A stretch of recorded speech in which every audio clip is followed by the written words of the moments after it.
I'm a man of faith, which is really important to me. Just my Catholic faith, I'm a husband to my wife, and I'm a father to my 6 kids, which is like the thing that is everything's pinned down into. When it comes to kind of functional areas, like, well, what do you do?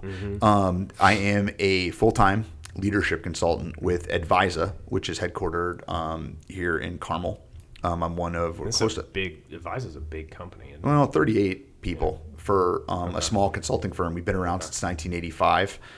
I wasn't there in 1985, but we've been around that long. You're not that old. No, but I've been doing that for 14 years, and the realm that I operate in there is I work with anywhere from Fortune 100 companies. I work with Hanes Brands, Tempur Sealy. I've worked with ServiceNow. I've worked with some large companies, all the way down to 10 to 15 person tech startups that are just in and around Indianapolis and around banks, manufacturing, and all over the country. Been to Italy, been to Trinidad, been all these places to do the same thing, which is consulting on the difference between you want a business result and you come up with a business strategy.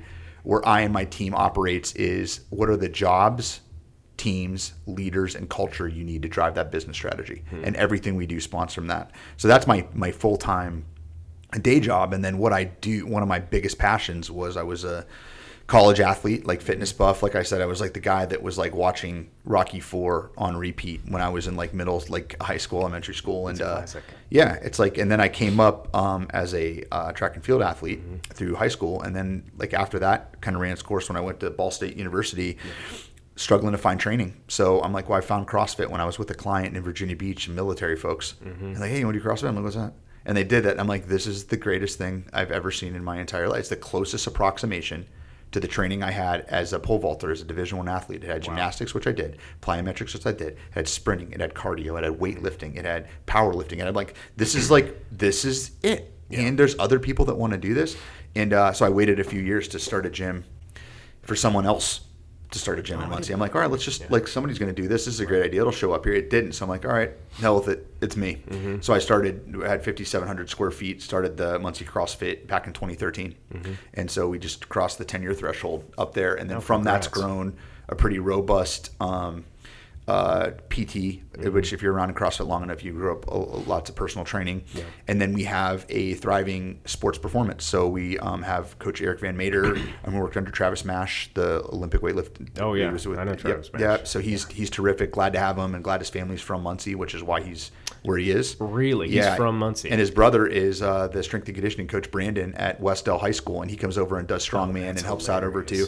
So we're an embarrassment of riches, and we just brought on a new director of sports performance. If you're done with this, you want to hear more about us, who's just on my podcast, named Bill Zenisek, who was with the Indianapolis Colts, the Cincinnati Bengals, coached Ball State's baseball, head strength and conditioning coach for Ball State's baseball, and then he is a 14-year professor of exercise science at Ball State. So he's over there running our youth sports performance program.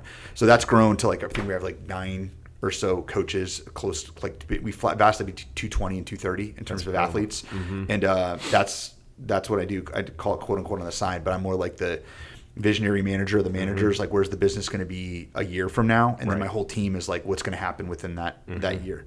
So that's who I am. And I'm a CrossFit athlete fanatic. Like, I am part of the club. When everyone's like, oh, you're not like one of those CrossFitters, are you? I'm like, everything you think about this, I am. And they're like, I'm not going to rationalize anything. I'm like, I love it. It's like a great thing. So you drank the Kool-Aid.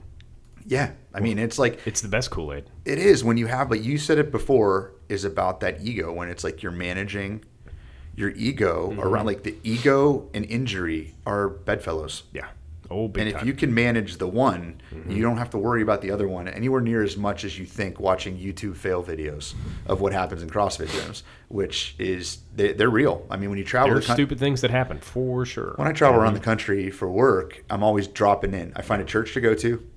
And I find a CrossFit gym. Those are like literally when I drop into a community and I'm like, what's up? And then I usually stick around the same CrossFit gym unless there's a reason to leave. And it's like, they're mostly average. Yeah. They're not mostly bad. They're mostly average. And every now and then you'll run into, like I did a drop in up in Michigan when I was first learning. And turns out it was Hyperfit with Doug Chapman up in there. And like Julie Foucher's in the corner and like Neil Maddox is around the corner. I'm like, okay, so you're good at this. Yeah. So this is, and it was just like changed the game for me. I'm like, whoa, there's levels, and this guy knows what he's doing and everything. And then I'd go to a real well-marketed, slick box, I'd go in, I'm like, oh, this is beautiful. No one knows how to coach here. Right. No one has any, this is the most awkward, like, I don't even know who to ask for anything. And it was like this real disjointed, my expectation was up here and there. So it's, but we try to steal as much as we can from the gyms that crush it. And That's the way to do and then it. asking ourselves, all right, we know this is better than what we're doing. Yeah. Can we do it? Which is always, you've probably seen the same thing. I'd love to have this, but it's Right. not economically viable. I don't know if our coaches will do it. I don't know if we have enough coaches to do said blank. You know, we're constantly trying to throw everything on the scale, and I'm an idealist. Yeah. So I'm like, we will. Yeah. Visionary. Oh, Right. Yeah, it's like Yeah. you try to slam it all in You there. get the vision and then you figure out a way to do it. And maybe it happens now, maybe it happens in the future. But yeah, if it makes sense, you continue trying to figure out how to do it. Did I effectively introduce myself?